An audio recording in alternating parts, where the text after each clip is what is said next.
Shalom kekasih Kristus. Iman kita dalam Yesus Kristus telah memberikan kita pembenaran yang membawa kita dapat memiliki hubungan baik dengan Allah sehingga kita dapat menjadi sahabatnya. Para pendengar renungan melekat dalam Tuhan, bukankah hal ini merupakan sesuatu yang istimewa? Keistimewaan sebagai sahabat Allah hanya kita miliki melalui iman dalam Yesus Kristus. Untuk itu tetaplah setia beriman dalam Yesus Kristus. Mari kita berdoa. Tuhan Yesus, terima kasih buat hari yang indah pada saat ini di mana kembali kami dapat mendengarkan firman Tuhan melalui renungan ini. Tuhan, berbicara melalui hamba-Mu agar firman yang disampaikan membawa kami menjadi satu pribadi yang kokoh dan kuat dalam keimanan kami kepadamu. Terlebih Tuhan, kami semakin mengenal Engkau. Dengan demikian kami dapat menjadi sahabat-Mu Tuhan. Tuhan Yesus, kami rindu menjadi pribadi-pribadi yang semakin dekat dengan Engkau. Maka dari itu Tuhan,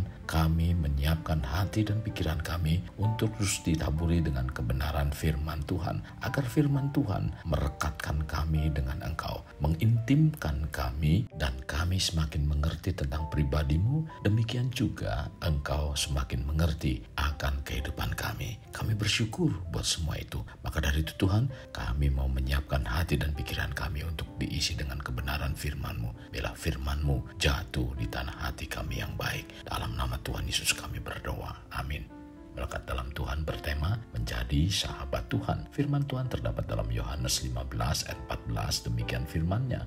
Kamu adalah sahabatku jikalau kamu berbuat apa yang kuperintahkan kepadamu. Kekasih Kristus, pernahkah terpikir oleh kita atau tidak untuk menjadi sahabat Allah? Bila hal itu mungkin, bukankah sesuatu yang luar biasa? Untuk menjadi sahabat itu tidak mudah. Kita perlu mengenal dengan baik sahabat kita. Mungkin kita adalah orang yang mudah bergaul sehingga kita mempunyai banyak teman. Tetapi menjadi seorang sahabat biasanya sangat sulit dan sedikit. Kepada seorang sahabat biasanya kita tidak menyembunyikan sesuatu dan bisa menjadi diri kita sendiri tanpa harus berpura-pura menjadi pribadi yang lain. Seorang sahabat akan menjadi orang-orang pertama yang mengetahui apa yang terjadi pada sahabatnya. Entah itu berita sukacita, sedih, ada pergumulan atau masalah, bahkan ada berkat. Biasanya sahabat akan menjadi orang yang pertama mengetahuinya. Hal ini terjadi karena sebuah kualitas dari sebuah hubungan yang tumbuh. Jika antara manusia saja memahami arti persahabatan dan sudah terasa begitu istimewa, apalagi jika manusia bisa bersahabat dengan Tuhan. Mengapa Yakobus menekankan bahwa dengan menjadi sahabat dunia berarti menjadikan kita musuh Allah? Yakobus sedang mengingatkan kita bahwa Allah sangat rindu untuk menjadikan kita sebagai sahabat karibnya. Apa persyaratan dasar untuk menjadi sahabat karib? Allah sudah mencoba dengan segenap hati untuk menunjukkan kebulatan hatinya untuk membangun persahabatan dengan kita. Tuhan telah melakukan secara total memberikan dirinya. Itulah alasan mengapa Ia meminta kita untuk setia kepadanya. Hanya mereka yang meresponi Allah tanpa syarat yang akan menjadi sahabat Allah. Iman yang sejati adalah iman yang berkomitmen sepenuhnya pada Allah. Sebagaimana yang dicontohkan oleh anaknya, yaitu Yesus, yang mengorbankan dirinya untuk kita tanpa mempertahankan suatu apapun.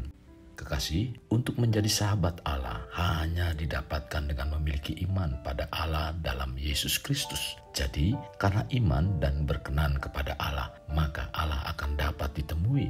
Sebagaimana yang difirmankan Tuhan melalui Daud untuk Salomo dalam 1 Tawari pasal 28 ayat 9. Dan engkau anakku Salomo, kenalah Allahnya ayahmu dan beribadalah kepadanya dengan tulus ikhlas dan dengan rela hati. Sebab Tuhan menyelidiki segala hati dan mengerti segala niat dan cita-cita. Jika engkau mencari Dia, maka Ia berkenan ditemui olehmu. Tetapi jika engkau meninggalkan Dia, maka Ia akan membuang engkau untuk selamanya. Kekasih, Allah ingin agar kita menjadi sahabat karibnya. Saya pikir kita tidak pernah membayangkan bahwa pencipta yang merupakan sumber kehidupan itu sebenarnya mau agar kita menjadi sahabat karibnya. Kekasih Kristus, kita sebagai orang yang telah menerima pembenaran dari Bapa melalui Yesus Kristus, kita dijadikan sebagai sahabatnya. Contoh dalam Alkitab yang diberikan pada kita sebagai sahabat Allah adalah Abraham. Dalam Yakobus 2 ayat 23 mengatakan, dengan jalan demikian, genaplah nas yang mengatakan, lalu percayalah Abraham kepada Allah, maka Allah memperhitungkan hal itu kepadanya sebagai kebenaran. Karena itu, Abraham disebut sahabat Allah. Kekasih, dalam ayat ini yang mengatakan Abraham percaya kepada Allah dan itu diperhitungkan sebagai kebenaran. Lalu Rasul Yakobus menambahkan kalimat, karena itu Abraham disebut sebagai sahabat Allah. Dari apa yang disampaikan di sini, Rasul Yakobus menyampaikan pesan bahwa dengan percaya kepada Allah dan menjadi sahabatnya adalah hal yang sama.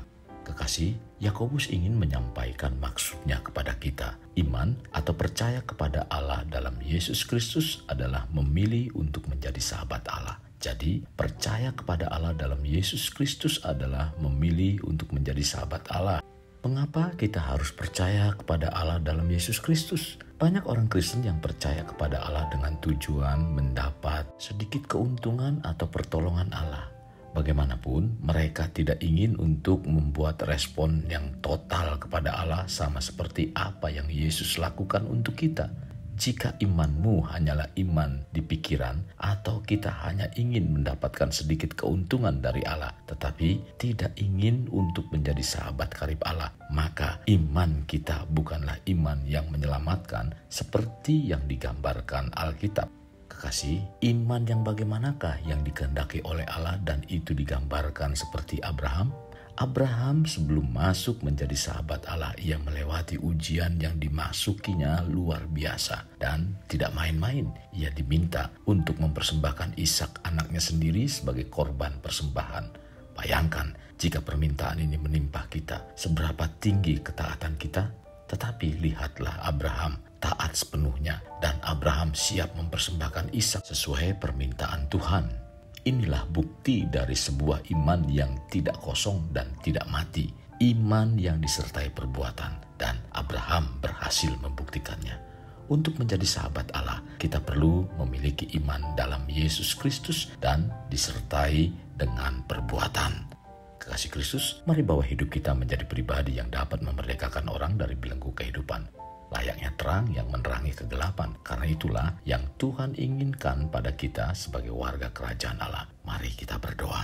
Tuhan, terima kasih buat kebenaran firman yang disampaikan pada hari ini, di mana kami dapat mengerti hasil dari pembenaran yang Engkau telah lakukan. Dengan mati di kayu salib, Engkau menjadikan kami agar kami memiliki hubungan yang intim dengan Engkau. Agar kami menjadi pribadi-pribadi yang dapat berhubungan karib dengan Engkau. Sehingga kami menjadi sahabat-Mu. Seorang sahabat adalah orang yang pertama yang mengetahui apa yang menjadi kehidupan kami. Apa yang menjadi kesukaran, apa yang menjadi masalah, dan apa yang menjadi sukacita dalam kehidupan kami. Inilah arti dari sahabat. Maka dari itu Tuhan, kami sangat-sangat bersyukur kepadamu. Engkau membawa kami sebagai umat tebusan. Bukan hanya sekedar Tuhan kami percaya kepadamu, tetapi kami dijadikan sahabatmu untuk mengerti akan isi hatimu Tuhan. Demikian juga Engkau mengerti akan isi hati kami. Kami bersyukur Tuhan, terima kasih buat kebenaran firman Tuhan yang disampaikan pada hari ini. Maka dari itu Tuhan, pimpin kami supaya kami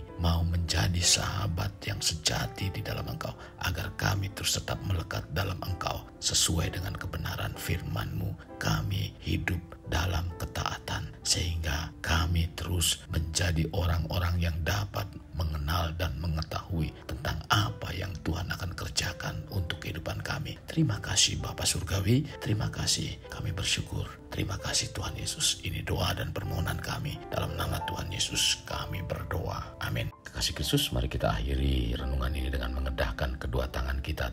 Terimalah anugerah berkat dari Allah Bapa, kasih sayang daripada Yesus Kristus dan persekutuan dengan Roh Kudus yang memberkati, melindungi, dan menyinari engkau dengan wajah-Nya, serta memberi engkau kasih karunia di mana Tuhan menghadapkan wajah-Nya kepadamu dan memberi engkau damai sejahtera. Tuhan juga mencurahkan berkat secara rohani berkat secara jasmani dan berkat secara ekonomi, di mana berkat Abraham, berkat Ishak, berkat Yakub dicurahkan dan dilimpahkan dari saat sekarang sampai Maranatha tiba, dalam nama Tuhan Yesus. Amin. Sampai jumpa di renungan berikutnya. Tuhan Yesus memberkati.